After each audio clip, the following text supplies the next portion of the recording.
Hey everyone, welcome back. We got the computer back. So this week is the thing. I think Thomas says this is episode 77, which it was supposed to be, but it's actually episode 78 this week. Uh, but anyway, so hopefully we won't have any more problems and we'll be back to normal. Alright, enjoy the episode. Alright, we're back. Graveyard Shift Movie Podcast, episode number 77. Today, I look like shit.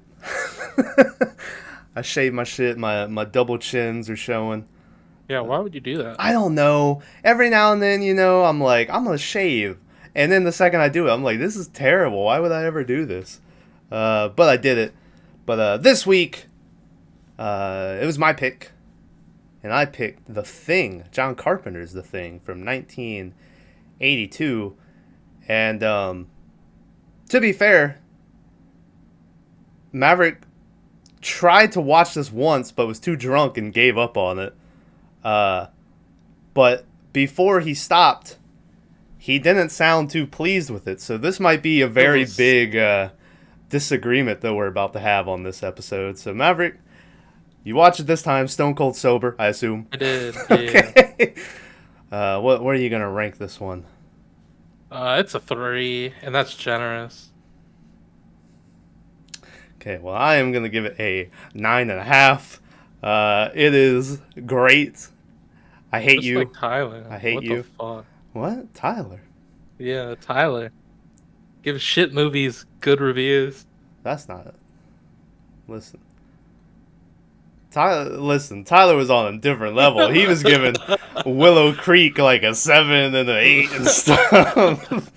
What was that Dark Tapes movie? And me and you were like, yeah, that first tape was cool and the rest of the movie was terrible. And Tyler was like, they're indie filmmakers, I give it an 8. And we were like, what? No. But Oh shit. yeah. Honestly, Maverick, I'll be honest, I was contemplating giving this a 10.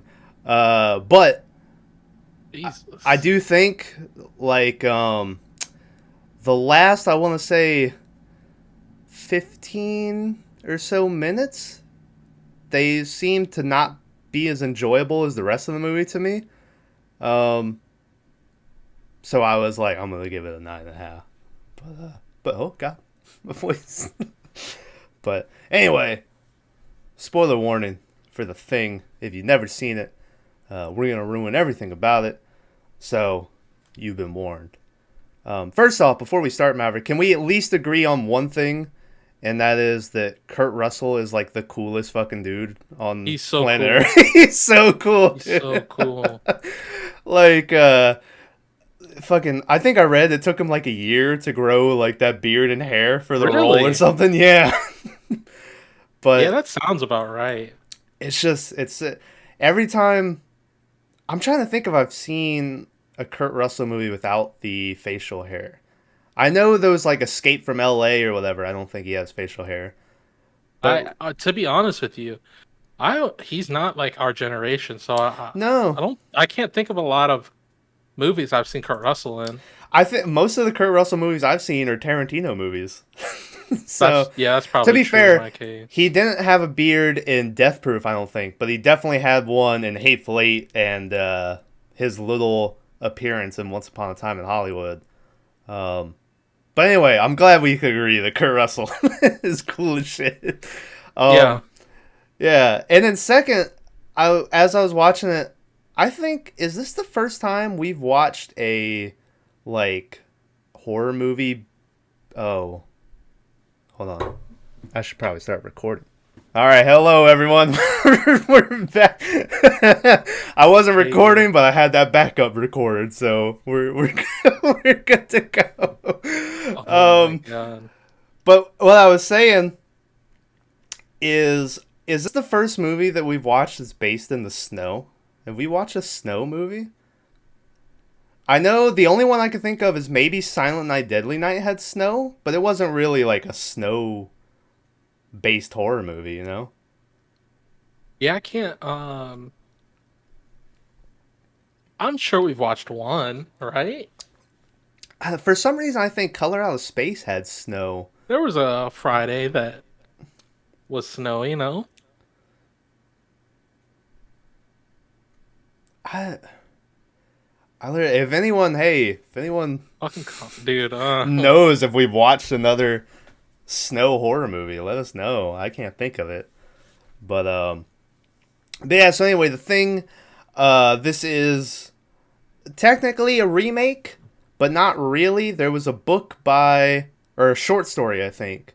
I can't remember who wrote it.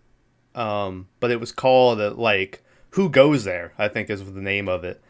And a movie came out in the 50s called Thing from Another World. And then this was like a retelling of the book, but also kind of like a remake of the movie. So anyway, and then obviously there was that one in 2011 that came out that was called The Thing as well, but it's like a prequel to this movie.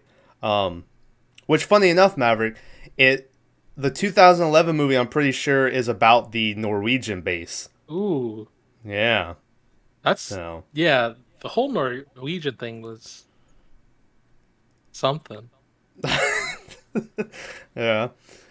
Well, the movie starts with a fucking UFO crashing towards Earth, which I didn't remember that was like UFO crashes at the beginning, and I was like, is this like you know how the production companies have their wild intros? I was like, is this a production company with but no, that's how the movie starts, is with Yep. a UFO crashing towards Earth. We flash to Antarctica, 1982. Maverick nailed it when I picked this movie, and he was like, "That's the one in Antarctica, right?" And I said, "I think so." So, um, and we're greeted. The first thing we see is a husky. I think is Um, the yes, unless it's the other one that's not a husky but very similar. yeah, Fuck is the name of that thing? I don't know, but husky is like the name brand. yeah. Um, a husky who, shout out to this dog. There's a part in this movie where I was like, man, this is a really good dog actor. Which the dog's name in real life is Jed. Shout out to Jed the dog, Oh, who I think he's a half dog, half wolf mix. yeah, looks like So it. yeah, shout out to Jed. But this dog is running through the snow and is being My followed by horse a open helicopter. sleigh. Yep. It is being followed by a helicopter. And the next thing you know, they just start hanging out the side and shooting at this Yeah, they're motherfucker. just busting at him out the helicopter. Yeah. Um, and they're chasing the dog. The dog is dipping and dodging. They even start throwing dynamite at him, and really bad throws, by the way. Like it didn't Not the land. best. Well, it was from a Like, helicopter, right? they are in a helicopter, but Um, but they chase the dog all the way to this United States Science of Discovery camp or some shit. It had a name on the outside, but I don't. But they were all scientists and shit. Um, and then the one guy or two of them were doctors. Uh, but I'm not even entirely sure what their mission out there was. But they're they're chilling. And this is we're greeted by Kurt Russell for the first time, and like me and Maverick were talking about, he has the best beard hair combo you'll ever see. About 30 minutes into the movie, he puts on these round black goggles or whatever, and the hood over his head or what, and he looks cool as shit. Really, you like that look? I love. Do you didn't like the goggles and the hood or whatever? Well, I mean, it is what it is. I thought it was just a costume, right? Yeah. Um, but anyway, we're greeted by Kurt Russell, and he's over here just playing chess against a computer. And I guess he thinks that he's beating her. He calls it her because he's like, you're starting to lose it, old girl. But then it quickly does a checkmate, and then he just pours his scotch into the the fucking computer and destroys. I choked on my spit and destroys it. And that was good. But anyway, the dog runs up to the camp, obviously with the helicopter outside, people inside the camp start to go, hey, the fuck is that, and they all come out to look at what's going on. The dog like runs up to him and just starts licking them on the face and shit. The helicopter lands, and so first off, the guy starts yelling, and we come to learn that he's Norwegian, so he's speaking Norwegian. Yeah, Norwegian. That's right? Yeah. And he's yelling at them, and they're like, we can't understand what you're saying, right? And then homie just starts shooting. And I was like, fuck it.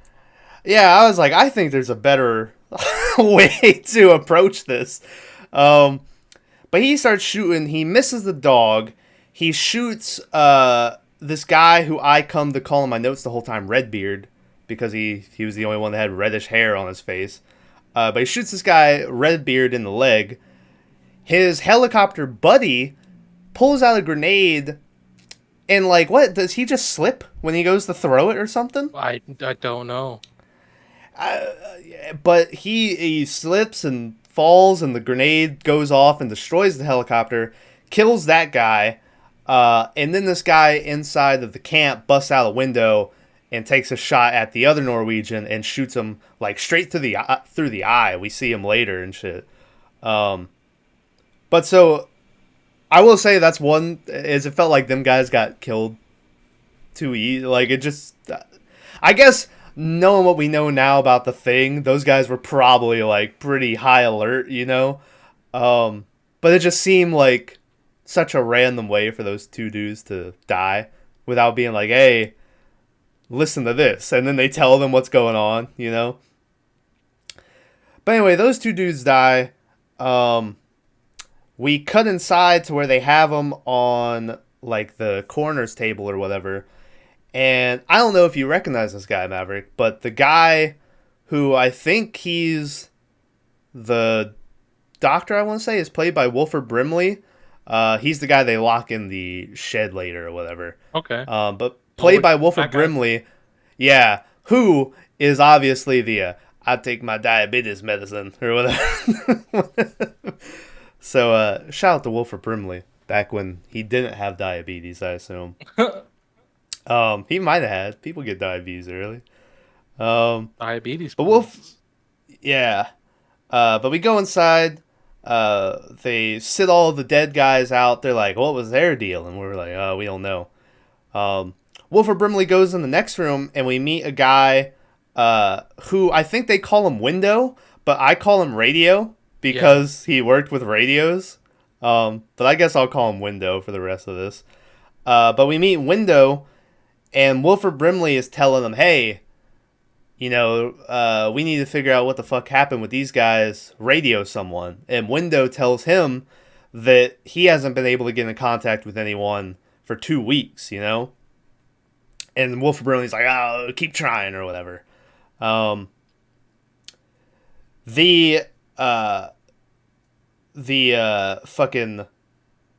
like, that night, things settle down. We get introduced to the cook named Knowles, I think is his name. Yeah. Who, the first time we get introduced to him, he's just, like, roller skating down the hallway. Yeah, the roller skates were a touch, dude. It was a decision. I can say that.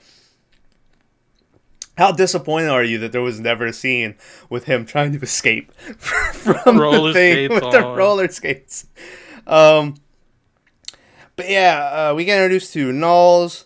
We get introduced to this guy, Clark, who is, like, in control of the dogs, I guess. He's the dog guy. Dog Whisperer. Dog Whisperer, yeah. There's Window, like we said, who's in control of radios. There's two other guys who, it really is dumb that they named them Window, right? Yeah, it's a weird one. It's, yeah. There's two other guys who, I'm going to be honest, I don't really know what they're... I think, honestly, that guy who shot the Norwegian, I think he's in control of the base. I think he might have been the leader when all this shit started. And then there's Keith David, back for a second time on the podcast since he was in They Live. Yep. And playing Childs. And I'm going to be honest, you want to know something? I just realized something. The other day, Maverick was on Discord, and you were like, "Childs wants chili" or something like that. I ain't never had good chili or something, and I was like, "What the fuck is he talking about?" And then I was like, I just realized that the guy's name in the movie is Childs, and I was like, was he talking about Keith David? Do you remember this? Does I this ring a remember the bell? chili, but I don't remember saying child wants it. Unless you spell. Here we go. Man versus food. You Oh just yeah, spelled chili wrong. That's what it yeah. It was happened. man versus food. I was like, what are you Yeah. talking about? I thought I figured it out. I was like, he was talking about the movie. But anyway, the night goes on. They're like, man, that was some weird shit. Everyone's like, yeah. They calm down a little bit. There is a scene that night where the cook is like blasting Stevie Wonder, the very superstitious. And Redbeard walks in, and I only mention this because he has a line I like where he goes, "Hey, I'm trying to sleep. I was shot today." I just Yeah, he takes a thought that was bullet a to the good. fucking leg. He does, and he takes it like a champ. He Like he's walking does. around the whole rest of the movie. Like I Um, forget what gun that was. Tyler's here. He could probably tell us, but Probably it, it was a rifle of some kind. yeah, for sure. It Hmm. definitely shot like a. I'm sure it would have blew if it was like a real. It would have blew his leg off. Like Yeah. for sure. Um, so things kind of settle down, and then this is when was the first instance of where I was like, shit, this is a good dog actor. Is fucking people are vacuuming in my house while I'm trying I to. don't hear nothing. um, is the dog who they never give a name. I don't think any of the dogs have names in this movie. The dog down the hall, like, I don't know if it's just me, but the way he pokes his head out of the door down the hallway, it legit looks like the dog is like, huh? You know, like A little looking bit. around, like anyone here? And then he just like slowly snakes his way down the hallway. Um, and then we see he walks to a door, and we see a silhouette of somebody, Yeah. and they Yeah. turn Who was around to that? look at him. Well, a lot of people have theorized that that was I won't spoil who it was yet, but it was the guy who ends up being a thing during the blood test. They think Okay. that that was who got there. It looked like him. Um, Yeah. yeah, but I did see that John Carpenter, he didn't want people to be able to figure out, so he did not use any of the actors in the movie to make that silhouette. Really. So yeah, he wanted to have it a mystery. Um, but anyway, and so the dog goes into the room and it cuts to black. So instantly, it's like, oh shit, what's going on in that room? You know. The next day, they can't get in contact with anyone on the radio. They can't get in contact with the Norwegian base where these guys came from.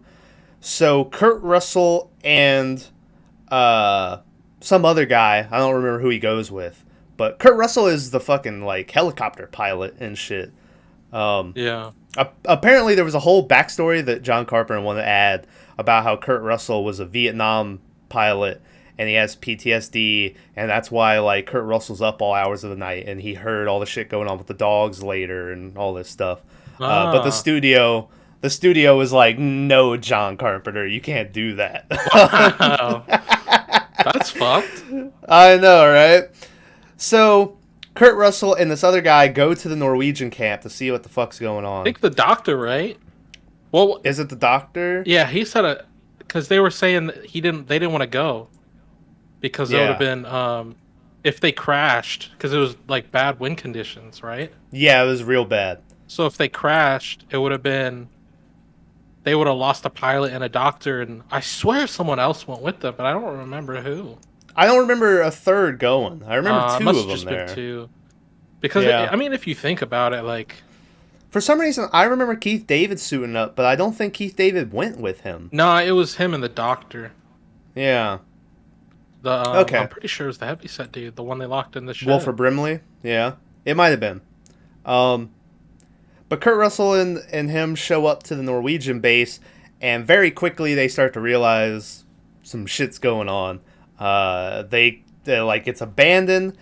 They All fucked up. find, yeah, they find like this fucking just piece of ice that has been Ice cut block, into just they're like something was here, you know.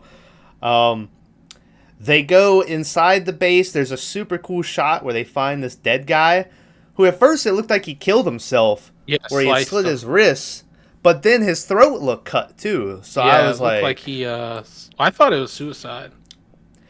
I did too, but I was like, did he do like really make sure and he cut his throat too? You know? Yeah, it was a deep throat cut. Yeah. But it's super cool because like we're in Antarctica, so all the blood is frozen and shit. Yeah, it was like dripping like icicles. Yeah.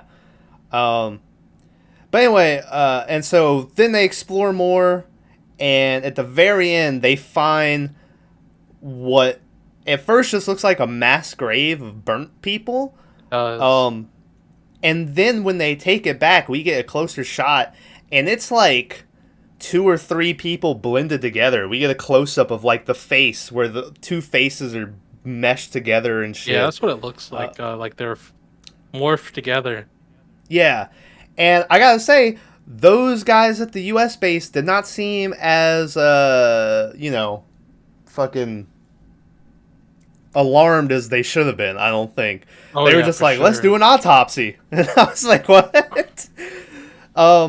So they start doing an autopsy. Wilford Brimley pulls out like all the organs, and he's like, oh, completely normal heart, completely Liver, normal, all this. Lungs. To the point where for some reason, the way he just kept saying everything was normal, I was like, it's Wilford Brimley that got taken over,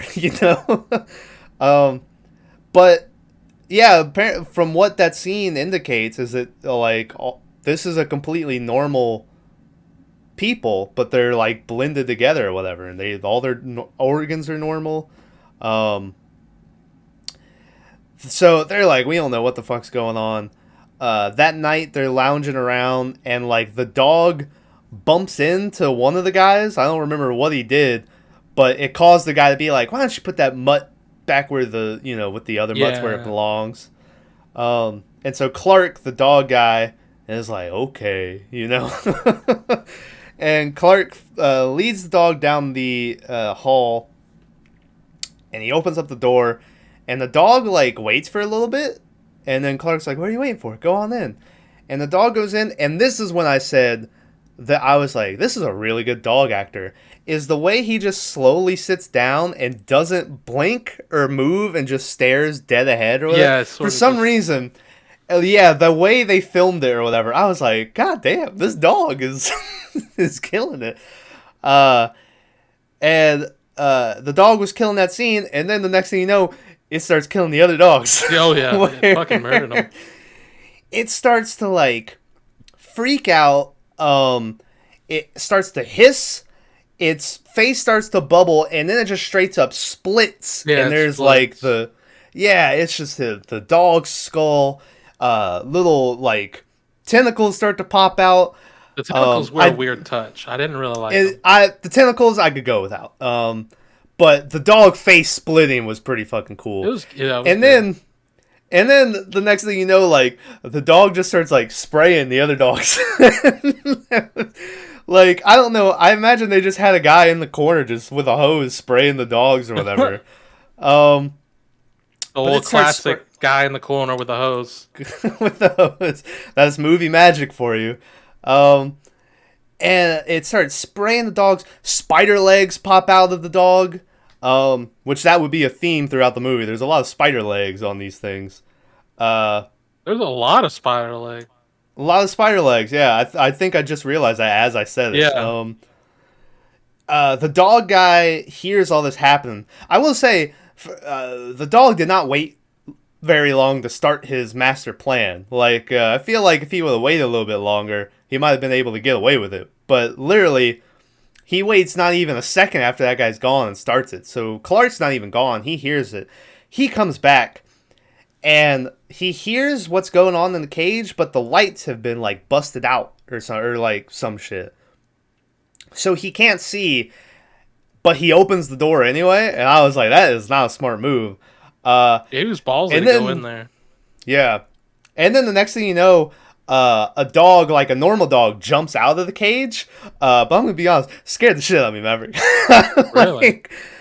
Well, because I knew the jump was coming, but I thought they were going to wait longer. Like, it was literally a split second after you opened the door that the thing jumped out. So I think I'm used to, like, nowadays where it waits, like, a good couple seconds and then it does it. So it happened faster than I was expecting. So that dog scared the shit out of me. Dog goes running down the hall. I think another dog jumps out.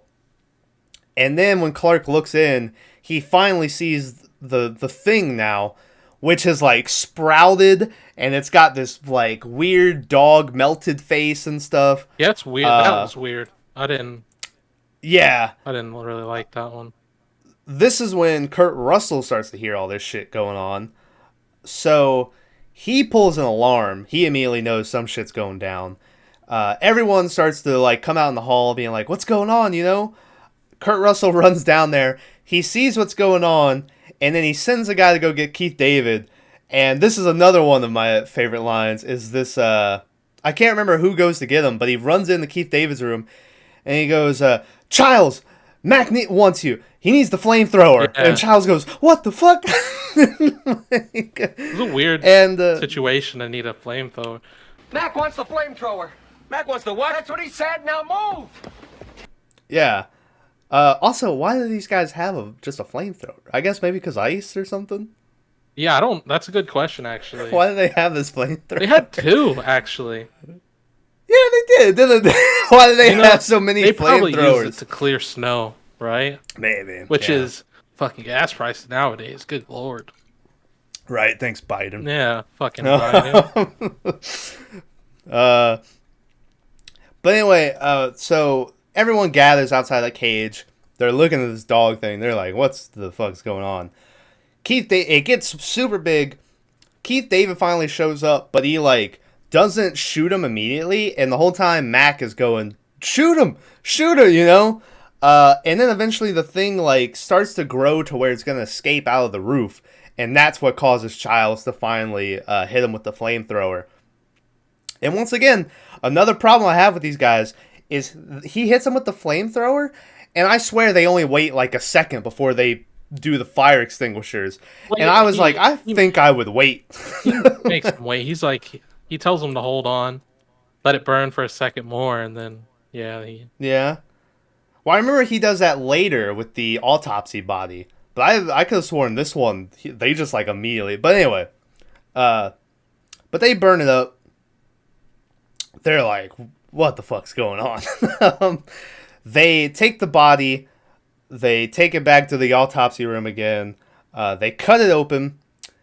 And when they cut it open, it's grown like 4 times the size it was. When they cut it open, I swear you can see like this alien head inside of it. It looks like it. It has like a smaller head. It looked like one of the bugs from Starship Troopers. Like, that's how the head I saw looked to me. But yeah, they cut it open. They're like, this thing isn't human, you know. This is when I believe they figure out that no, it's later. Never mind. I'll come back to that. But they are able to figure out via scientific experiments that this thing can imitate other people and shit. Yeah, the doc figures it out. Yeah, and as soon as they can figure out it imitates people, like Wilford Brimley, the very next freaks scene the fuck out. Is like, hey Clark, how much time you spent with that dog? You know? And Clark's like, what are you trying to say? And Wilford Brimley's like, nothing, you know? And so immediately that adds in the aspect of like, okay, you know, this movie really was like Among Us before Among Us was a thing. And somehow, I guess they got it from the Norwegian base, but they have a bunch of tapes that the Norwegians had filmed on like a camcorder or some shit. And so they start to watch the tapes. They're digging out snow and all this shit. One of the guys is like, this isn't going to get us anywhere, you know? But then he says that, and they literally, like, fast forward, like, 2 seconds, and then the next thing you know, they just found this big-ass UFO. In, like, a crater. Yeah. And this is when we figure out that UFO from earlier crash landed here. The alien or whatever got thrown from the ship, landed over in where that little ice block thing was, and that's where they found him. It froze, it went to sleep or whatever. I think that we learned that they're like, how long do you think that thing's been here? And the guy is able to look at the ice and be like, that's 100,000-year-old ice. At least. So, yeah. So the thing's been here a long time. So then, also as they're having this meeting, there's this scene that didn't really, I don't think really needed to be in the movie, but they threw it in there, where Knowles the cook comes back, and he goes, which one of you dirty motherfuckers is throwing your drawers away in the trash can? Yeah. And he has this thing, and immediately, Mac grabs it, and you can tell that there's going to be something of importance with it, or there's something up about it. But, spoiler, later, Mac just says that he thinks the thing, it shreds your clothes when it takes over you, or something like that. What it seems like. Yeah, and I was like, that kind of seems like that whole draws in the trash can kind of seemed like a waste of time to me. Yeah. But, whatever.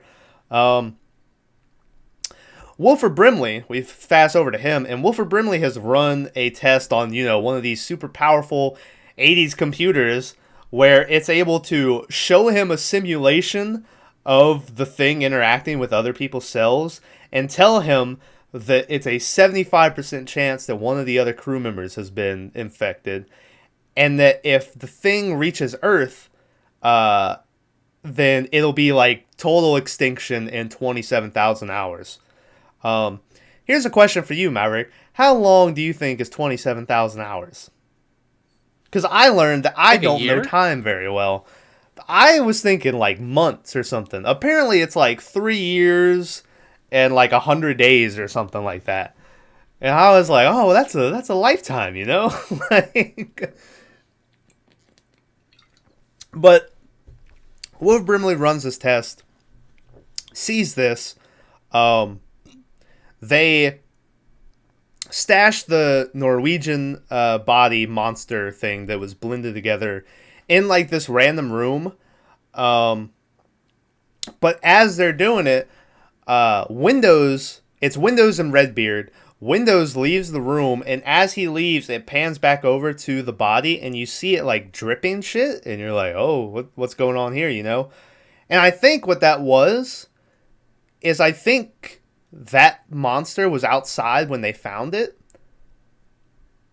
So I think it was frozen, and that was it unthawing.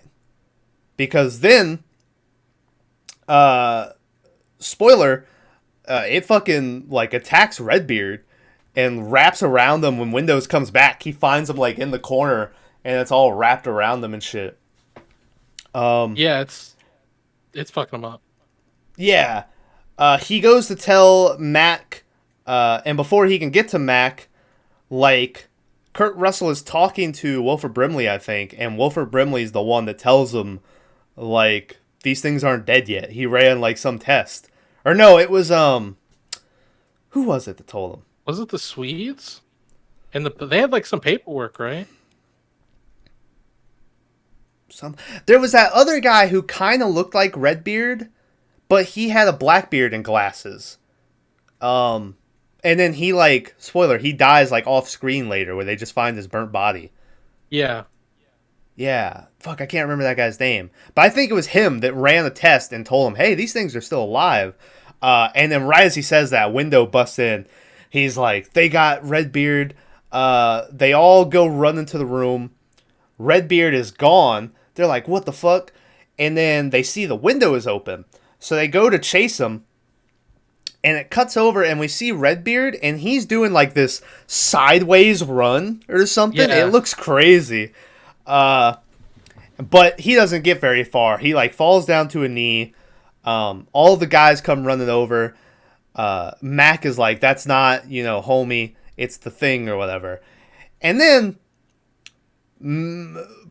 probably one of the best scenes of the movie is the thing just like looks up at him from the ground, and then it's just like, It's so weird. It was the weirdest, like, creepiest little scream.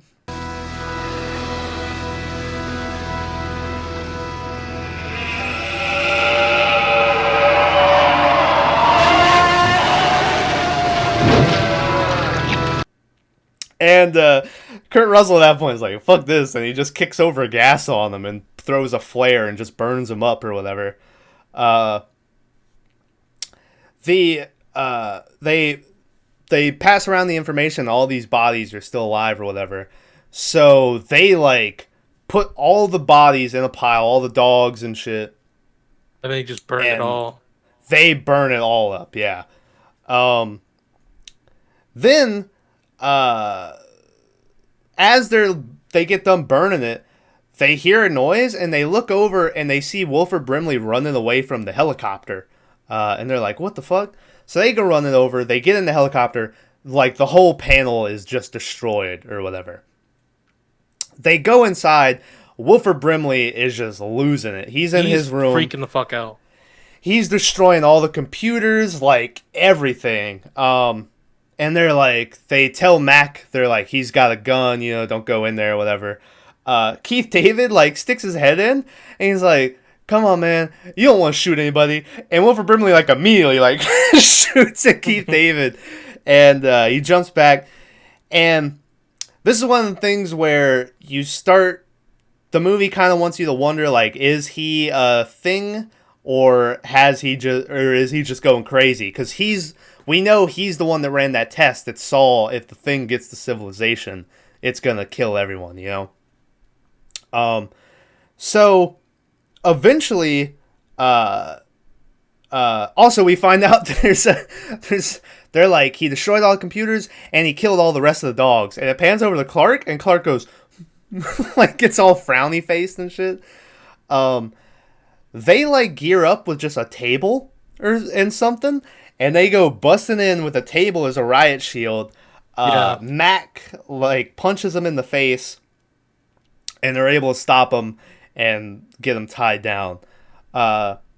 They take him outside. Also, when Clark, when they were talking about the dogs, how the dogs were all dead, and he looked all upset, because Clark was definitely around the thing for more than anyone else.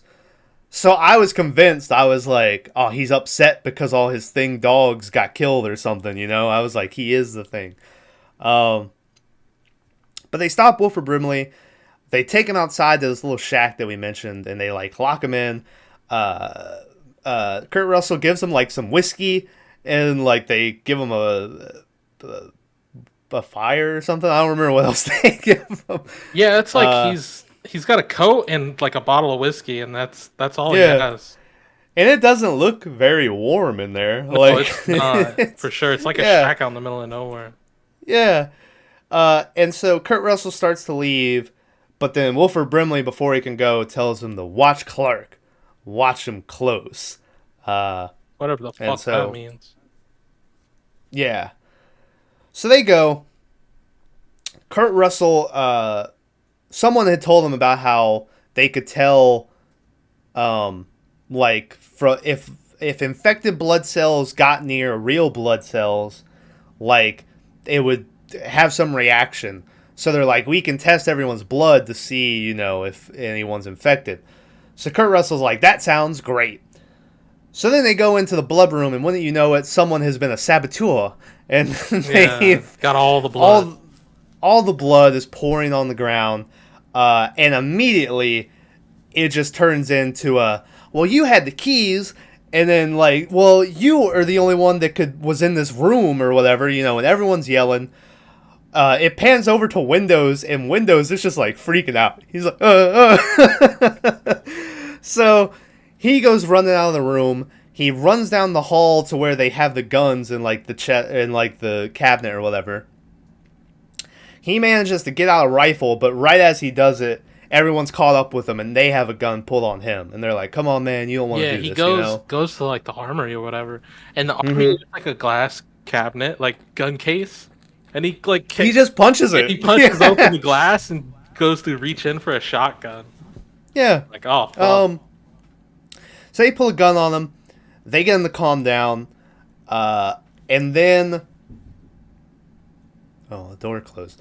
And then they discuss that, like, only someone they think should be in charge should have the gun. Like, they think they should get rid of, all the weapons or whatever. Keith David offers up. He's like, well, I'll take it. But Kurt Russell just, like, immediately intercepts it. And he's like, no, we need someone who has a, better temper or whatever. Yeah. And I gotta be honest, like, if we were in that group, I'd be like, can Kurt Russell have the gun, please? Like, so Kurt Russell gets the gun. He lines up everyone outside. And I will say that there's a moment where he's given, like, a hero speech where he has a flamethrower. He's outside and has everyone in a line. And he's like, I know I'm human. And he's like, if you all were things, you would just attack me right now. So I know some of you are human. So he's like, we got to figure out who's who, Genius. Yeah, and it was a really good speech. But I was like, how tempted would you be? Everyone's in the line right there. And you could just fucking... Just get them all. Yeah.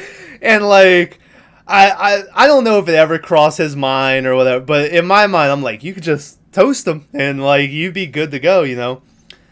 But Kurt Russell, I guess, has morals or something. So he's like, we're going to find out who everyone is. This is also when he tells us that the thing, whenever it takes over you, it like shreds your clothes. But he says that the one that the cook had found earlier, the name tag was ripped out. The name tag was missing, so he didn't know whose it was. This is on a tape that he's leaving behind in case they all die. That he said like, he's like, I'm gonna hide this when I'm done. Yeah. So then we pan over to that guy earlier who I said kind of looks like Redbeard but isn't, who I think is the one that came up with that they're all still alive. And he's like doing some research on whatever this shit is. He's writing down all this shit, and next thing you know, just the lights go out, and it's completely dark. So he takes out one of these little flares, he cracks it open, he, like, walks to the door, and the movie did some shit where the whole time he's getting towards the door, I'm expecting the scare, but then he, like, kicks a trash can right before he gets to the door, and so I was like, oh, that's the fake-out scare. But then right after that, they had someone walk by the door, and it makes like this, like this, and once again, I was like, I was like, why did you do that? So this dude, he follows out whoever that was that walked by him. He goes out into the snow, and he finds McCready's jumpsuit that's all torn to shreds. And I remember being like, oh shit, the thing is like getting clever. It's setting up people. Because, I mean, spoil. Did you ever think at any minute in this movie that Kurt Russell was the thing? No. I mean, yeah. So I know they're trying to get you to be like, is this guy a thing or whatever? But I was never once like, Kurt Russell is the thing, yeah. So then, I don't even remember. They're talking about something, and they need to go talk to Wilford Brimley. They want his help for something. And they go out to talk to him, and the way they film it is it's Kurt Russell's face, and they've opened this little hatch, and he's talking to Wilford Brimley, and he's like, we need your help doing so-and-so. And then it waits like a second, and then it pans back to Wilford Brimley, and he goes, I don't want to be out here no more. And right next to him is just a noose tied up. And it was so funny when it pans over, and you just see this noose just waiting to, Wilford Brimley to hang himself. But they talked to Wilford Brimley. I don't remember if anything ever came of it, and they just shut him back up, and they don't let him out. Pretty much. Right after that is when, as they're walking... Oh, right after that is when McCready is like, hey, I didn't leave my light on in my shack. And they see, like, up in his little hut that the light is on. So they start to walk that way. As they're walking over there, they find the burnt remains of that guy in the last scene who found McCready's jumpsuit. And that's another part that, because they're like, did the thing burn him or did he burn himself before the thing could get to him, or they never explain, by the way. That's just sort of left up to you, like what happened to that guy. But I remember thinking it was so weird that they had that guy find McCready's jumpsuit, and so I was like, oh, he's gonna go start thinking it's McCready, but then he dies in the next scene, and I was like, okay, that's a little weird, So they go over to his shack. It starts just storming. Blizzard's coming through. They get separated in the snow. Knowles, the cook, comes. Oh, and they lock all the doors in the base except for one. And they have this one guy who kind of just popped up in the movie out of nowhere. I was like, where did this guy come from? He's the guy who has the heart attack in a little bit. Yeah, I don't remember him. Yeah, he just kind of showed up. It seemed like at this scene is where I saw him for the first time. But he goes to a window and he's like, hey, come over here, because that's where the only door they left open was. As he's doing that is where he coughs and he's like holding his chest and he's like, So they go. This guy that the guy was talking to comes to the door. He opens it up. It turns out to be Knowles, the cook. And he tells everyone that he found McCready's jumpsuit and he got separated with him in the snow. And he's like, McCready's one of those things, And well, he was saying that he cut him loose, right? He cut him loose, they were in the blizzard, and they have lines, I'm guessing, from building to building, because you can't see shit when there's a blizzard. That's right, yeah. And he fucking he went ahead of them. Let them go. Yeah, he went ahead of them and then just cut the rope with him behind him. It's fucked up. Yeah, and then you hear glass break, and he broke into the fucking thing. He like breaks into a window in the room behind him or whatever. Everybody's at that moment, him. Yeah, at that moment, once again, because I'm just rooting for Kurt Russell the whole movie, so I'm like, oh, the cook is a thing. He's setting them up, But also keep in mind everything I'm saying about who I think is a thing, because there's a theory later that I bring up that I don't know how true it is, just because of one thing that I'll tell you at the end. But McCready busts into the room behind him. They go to like straight up torch him. They kick in the door. Keith David has the flamethrower, but Kurt Russell is holding just a whole stack of dynamite and a flare. He has all the dynamite. Yeah, and he's like, you get near me, we all go down or whatever. Then out of nowhere, Knowles and that random guy who just popped up that was coughing, like, jump him. I don't know how they got behind him, but they managed to get behind him and they jump him. But McCready just, like, immediately shoves him off. Yeah, he gets him. Yeah. He shoves off Knowles. Knowles falls over. He shoves off the other guy, and the guy falls onto the shelf. Like, and knocks then himself out or something. He has a heart attack. Apparently, that's how he died, when he's there on the ground. And he just fucking coughs and dies or whatever. So this guy has a heart attack. They're like, we need the doc or whatever. They strap dude onto the table, or they get him onto the table. Kurt Russell is still holding dynamite. Or no, I think he has the flamethrower at this point. He has the flamethrower and the dynamite. Yeah. And they're like, they're still arguing because they still think McCready is a thing. Meanwhile, the doc is doing CPR on the guy on the table. And then he's like, all right, clear. And then right as he goes down, the guy's stomach just opens up and has teeth in it. It just bites his hands. And the guy's like, oh! He's like, my hands are gone. Very iconic movie scene, by the way. Yeah, like, if you've seen anything from this movie, it's that stomach opening up with the hands. The guy's whole body starts to shake. He starts to, like, out of his stomach sprouts up this big thing where his head is on it. But then at the same time, his regular head is falling off, and it's got all this, like, green goop following it and stuff. They burn him up. Everyone's freaking out. The head is on the ground, and once again, just sprouts little spider legs. Yeah, the spider legs were a weird thing, too. Yeah. and they burn the thing. They put him out, and then over the shoulder we see the spider head crawling out behind McCready. And then I can't remember who sees it, but they see the spider head going, and they just go, "You gotta be fucking kidding me!" And McCready turns around and he flames the spider head.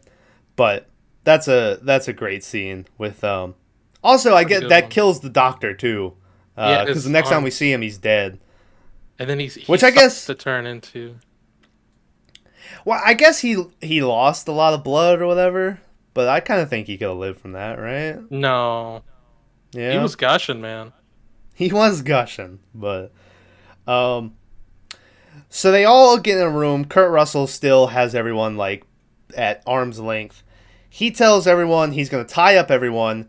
He knows this thing where he can where if regular blood gets hit by like a hot wire, it'll just like sizzle or whatever. Yeah. But if it's infected or something, it'll like try to defend itself. So he's like, tie everyone up. Clark, the dog guy, is like, yeah, that's a good idea, McCready, you know? Childs, Keith David, does not want to have any part of it. And he's like, you're going to have to kill me, you know? And McCready's like, okay. You know, he just points the gun at his head. But as he does it, Clark lunges at him with like a scalpel that he had gotten from the doctor's room. And McCready, the fastest gun in Antarctica, just turns around.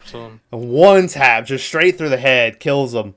And then right after that, you'll notice it cuts and everyone has agreed to tie themselves up after McCready has killed Clark. So McCready ties everyone up. He has them cut their thumb over this piece of glass to get their blood. And he goes around the room testing people. He tests Windows. Windows is good to go. He tests himself. He's good to go. The doctor who got his arms bitten off was good. And then he tests Clark. And it turns out Clark was a human too. And so Keith David's like, so that makes you a murderer, huh?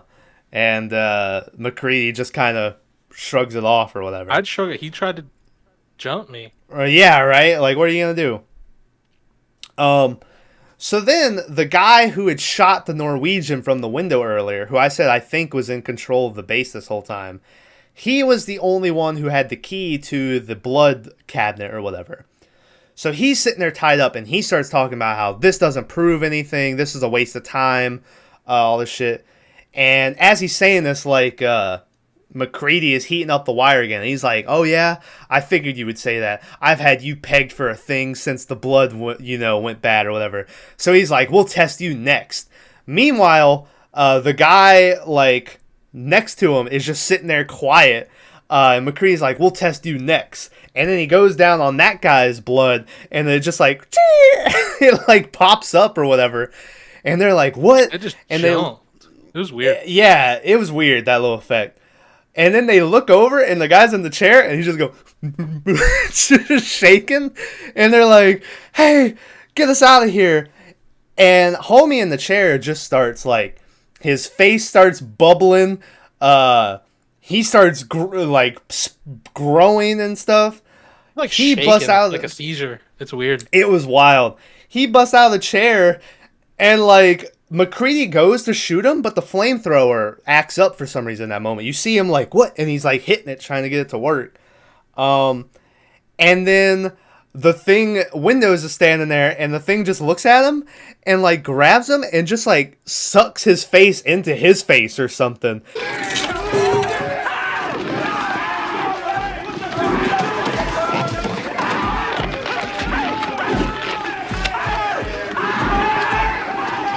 And Windows is just screaming. He's just and the guy. It looks weird because it's clearly like the guy's holding a dummy or whatever, and he's just like swinging around with their faces attached.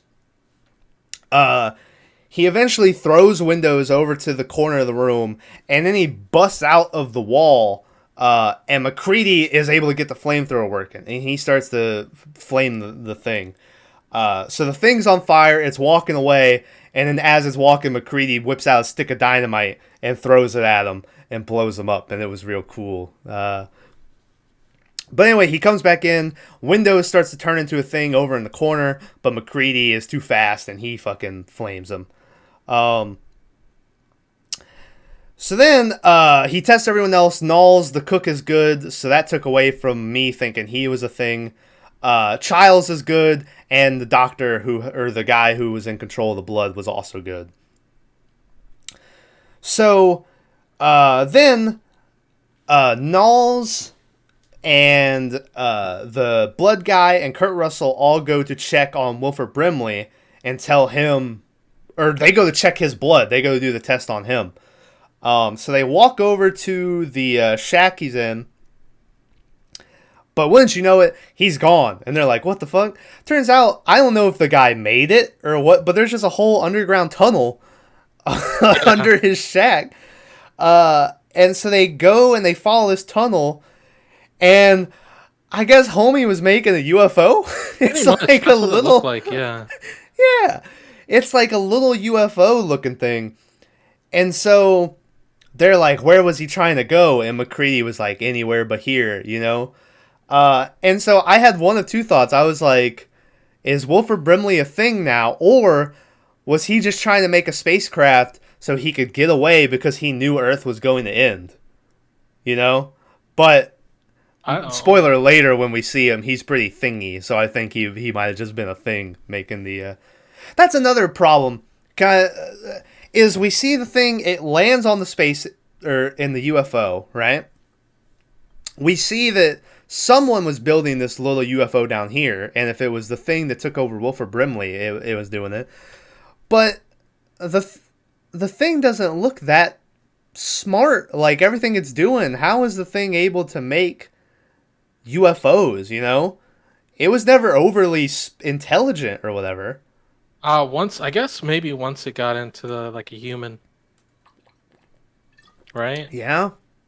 I've seen the theory that like whatever it was that landed in that UFO on the planet was just a thing that it was just an alien that the thing had like taken over on another planet, you know? That makes sense. And yeah, and I was like, I think I like that theory because I was like, the thing doesn't look very smart, so it makes more sense that he would take over someone else's thing, you know? But anyway, that was just I was like, what are the rules here with this thing? So they find this UFO. They're like, I don't know what's going on.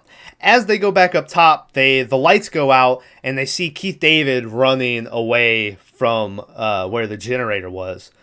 So they think now, they're like, Keith David must be a thing. The generator is dead. Kurt Russell comes up with the fact that he's like, this is exactly what the thing wants. He just wants to go to sleep in the cold and wait for the rescue crew to show up, you know?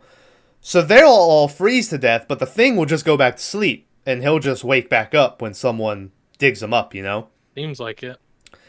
So they're like, we're not getting out of here, but we need to make sure that the thing doesn't get out of here. So then literally, like, the next scene is just them throwing sticks of dynamites in the rooms, and they're just blowing up the whole camp. They fucking light everything on fire. Yeah, they're flame throwing everything. They're blowing stuff up. They go down into this underground section and they start working on stuff. As they're down there, Knowles just starts to hear like a noise, and he just kind of wanders off down this hallway, and then we never see him again.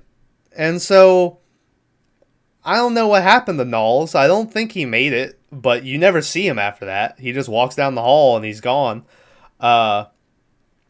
The guy who had the key to the blood cabinet, he goes to set sticks of dynamite down on this pillar down near the end of the base. And as he's doing it, Wilford Brimley pops out behind him.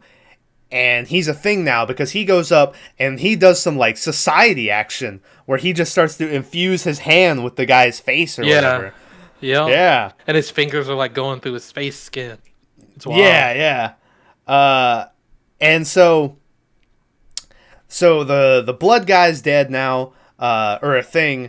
Knowles is gone. Keith David is somewhere. We don't know who he is. So Kurt Russell's all that's left. And as he's placing his explosives, the floor behind him starts to just like, it's like a Trimmer movie now, and there's a Trimmer coming after him, and it sprouts up, and it's like the final boss thing, which is, it's got this big, it's a bunch of faces, and, it looks cool, but here's my thing, it doesn't do anything, Doesn't do much. It just stands there and looks intimidating, but then Kurt Russell just, like, throws a stick of dynamite at it. And, like, that's it. Come to think of it, like, what thing... So the thing when they do the blood test is the only one I can remember that, like, was dangerous, if that makes... Well, I guess they were all dangerous, because the stomach one bit the guy's hand off, and that one that wrapped around Redbeard. But, it doesn't seem like it was attacking very hard. You know what I mean? Yeah. Like, it would just kind of wait. So Kurt Russell throws the dynamite at this thing. He goes running. Big explosion behind him. It blows up, like, the whole base. It blows up where the thing... Keith David goes, and he sits down, just like... it looks like a blown-up shack or something that he's in. I don't know. It looked like a building that had been torn down. And he sits down. And then as he's sitting there around the corner, Keith David shows up. And now he has the flamethrower. And Kurt Russell's like, where were you? And Keith David's like, I saw Wilford Brimley running away from the generator. I went to go catch him, And Kurt Russell's like, ah. And so he sits down next to Kurt Russell. They talk for a little bit. And Keith David's like, what now? Kurt Russell's like, I think we're just going to have to wait and see what happens. And then he hands him like this bottle of booze. And Keith David starts to drink it. And then Kurt Russell just sort of chuckles. And then it pans out. And that's the end of the movie. It was... I didn't like the ending. I like the ending. Because clearly it's like... is one of them a thing, But here's my thing. Because people have two theories, alright? First off, I've never seen anyone say MacReady is a thing at the end. It's all about whether or not Childs is a thing, right? Some people have said that there's a scene earlier where MacReady is trying to make, or one of them is trying to make Molotov cocktails. So some people have theorized that bottle he had was from earlier, where it was just gasoline. And when he gave it to Childs, he was drinking, and the thing doesn't know what alcohol tastes like, So it's just like, and drinking it. And so people think that Kurt Russell is able to tell, since this thing's drinking gas, that it's a thing, right? Now here's the most obvious one, is if you go back and watch that scene, if you notice Kurt Russell as he's talking, his whole mouth, he's like a smokestack, and just his breath is everywhere. And if you watch Keith David, there is almost no breath coming out of his mouth. Really? As he's talking, yeah. So if you go back and watch that scene, he's like, there's nothing coming out of his mouth. So people are like, oh, because I guess the thing doesn't breathe or something, So, well, it probably doesn't have body heat. So maybe. When it breathes, not like its breath isn't hot. Yeah. But here's my problem with that, okay? Is that everything we've seen throughout the movie has not shown it can talk. Everything we've seen is just made like that yell or whatever. Or they've been silent. The guy in the chair when they were doing the blood test doesn't talk the whole time. He's just sitting there. Wilford Brimley doesn't talk when he turns into the thing or whatever, So my thing is, if they just kind of threw that in there at the end, it kind of seems weird that then they would have Childs be a thing, but now he can automatically talk, I don't know. John Carpenter has gone on to say that Childs is a thing. So he said that is, he's like, yeah, that's a thing at the end. But I don't know. But that's just kind of that Childs can talk, but none of the other ones can. Maybe it evolves every time it turns into somebody. Maybe, it's possible. Or maybe... I was going to say maybe it wasn't in control of anyone's body long enough to be able to fully control it. Because the Redbeard, they kill him like immediately. we don't know how long that guy in the chair at the blood test was infected, and we don't know when Wilford Brimley got infected. So maybe like Keith David, when he ran off, he was able to spend time like controlling the body. I don't know. But yeah, I can see why people wouldn't like that ending. But I like the which one of them is a thing. If any of them Also, are a thing. If any of them are a thing, yeah. I did see that in the short story, there's a part at that ending that they didn't add for the movie, but it does sound kind of cool, which is immediately at the start of the movie they tell you like the radio doesn't work and stuff. In the book or whatever, the radio does work, and if people don't check up with bases because of the storm every like 20 minutes or so, they send help. Oh. So as they're destroying the base, it's a race where they have to keep checking in with that other base because they don't want anyone showing up because they know they'll get infected by the thing or whatever. And I thought that would have been interesting if they added that aspect of like we have to keep other people away as we're trying to kill, you know? But yeah. Let's do best of worst of. We forget it a lot, Maverick. We forgot to do it in Horror Express. What was that other episode we did? Night House? Did we forget to do it in Night House? I don't know. There was another episode where we forgot to do best of worst of. But best of worst of. My best of. I think I'm gonna have to go with the blood test when the guy goes all crazy and he's shaking and his face is bubbling and he kills windows or whatever. I think that's my favorite part of the movie. Worst of.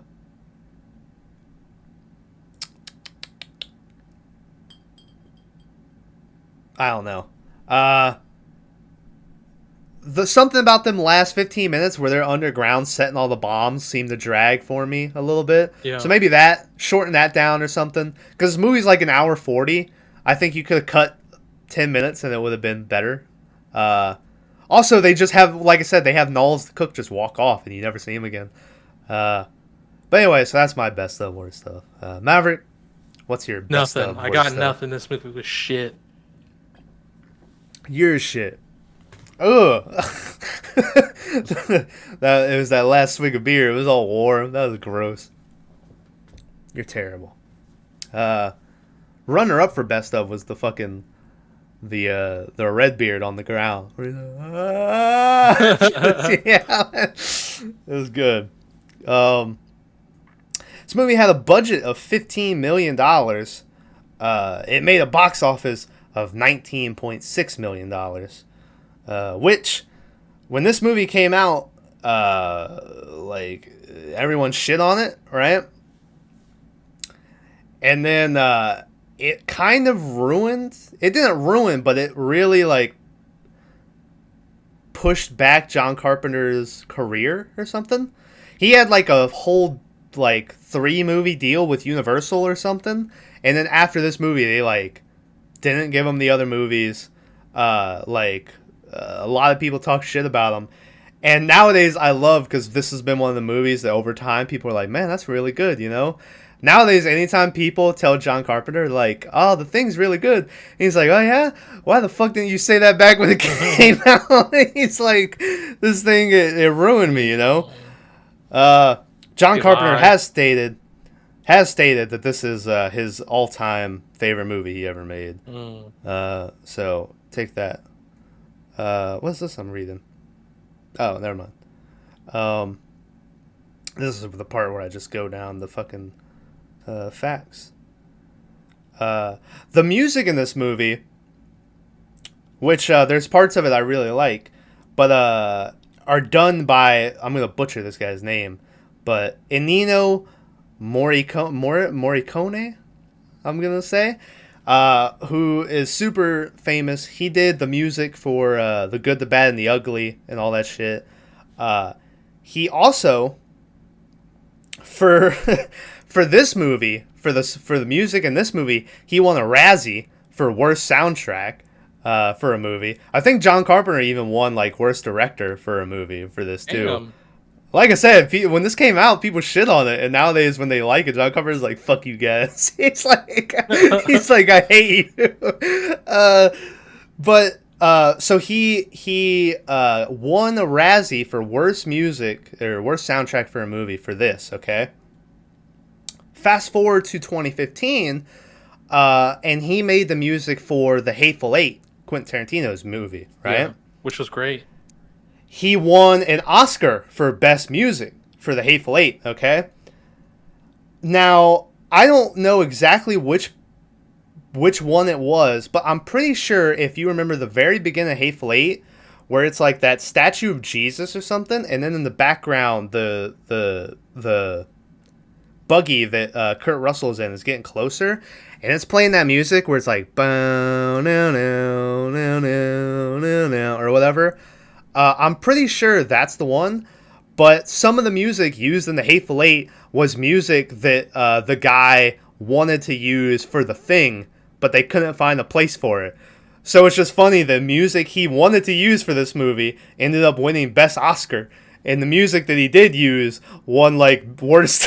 And he's like, what the fuck? I think that guy died, like, 2 years ago, so R.I.P. to the homie. Let's see, what else we got?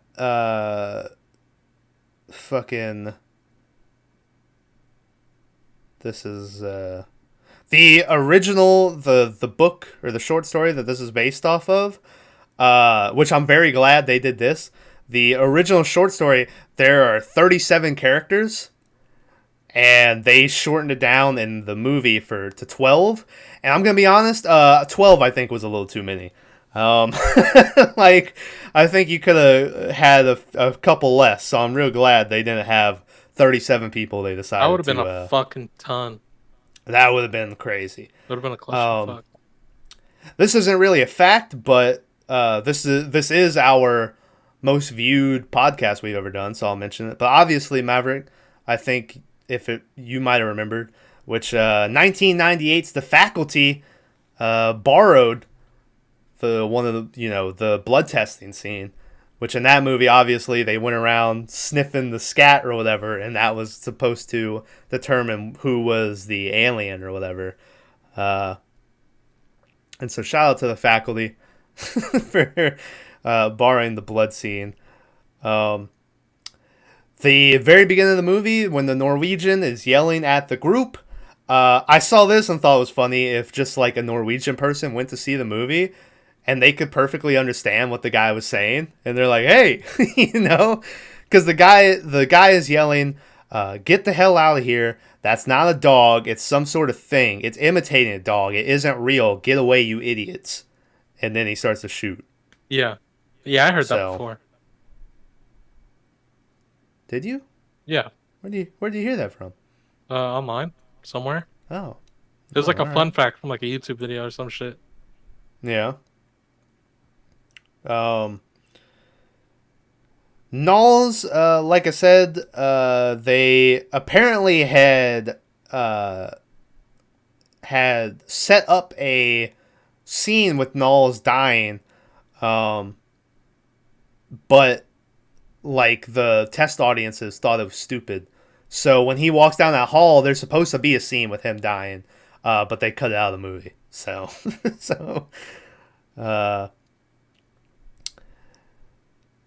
anyway, I think that's almost it. Oh, here's another theory that people have, Maverick, which is when Windows is talking about how he hasn't been able to reach anyone in 2 weeks or whatever. People have theorized that meanwhile in like normal world on Earth, the Thing has already taken over, and that's why he hasn't been able to get in contact with anyone. Which I thought was interesting, but John Carpenter was like, "No, you're stupid. Stop." Yeah, that's a little far. But anyway, that's all the facts for this one. But like I said, it's amazing. Maverick hated it, so now you have to watch it to be the judge and tell us in the comments. Next week, it's Maverick's pick. Have you picked anything? I forgot to remind you. I probably, yeah. I'll pick Well, something. it'll be here. Whatever. It's gonna be another fucking whatchamacallit movie. What? I forgot his name now. The dude I picked from last week. Who did you pick last week? Fuck. What did we watch last time? The Train. The Train. You talking about Bradley Cooper? The fuck? What Train movie? Oh, Horror Express. Horror Express. Christopher Lee. Yeah. Mm. Yeah, all right. Well. Oh God, I'm fucking. Stomach's making noise. Anyway, thanks for watching. Check out fucking what came out earlier this week. Nothing came out earlier. There is no overtime this week. So. Well, no, you put out a Fuck. What was that was last week. I did Chucky. Oh. But that was last week. Well, no, I thought you just put on another episode. Yeah, but that was the regular episode. That was Shaun of the Dead. Yeah, Shaun of the Dead. Yeah. Well, actually, there will be no. When this comes out, the Monday coming up, there might be an overtime. Because I have a couple ideas, but might not be. So, anyway. Hey. Oh, well, we already. I was going to say you want to talk about Wheel of Time, but we already kind of talked about. Newest episode. Did you say it was an episode? The newest one. Yeah, the newest one. I don't know. It kind of spoiler for Wheel of Time. It literally is almost because I think if I remember right, book 1 ended in that city that they were just in, and then I think the next book starts and they're like still in the city. So it almost is like they got there and now they're going into like book 2 stuff where they leave. But yeah, I was shocked when them bitches started making out. I was like, whoa. It's like, because in the book they're friends or whatever, but they were not they were not doing that in the book. But anyway, what else? I watched something else that I think you watched. I don't know. Whatever. All right. So whatever Maverick picked, it'll have played here. That's what we'll watch next week. Hey, Maverick hasn't given me a pick as of me editing this podcast, but by the time this comes out, check the description, and whatever we're watching next week will be there. All right. Maybe there's an overtime. Some shorts probably are coming out. Yeah. Maverick, got anything you'd like to add to the people? You know, there might be an overtime on The Thing, the prequel. I might watch that. I'm kind of interested.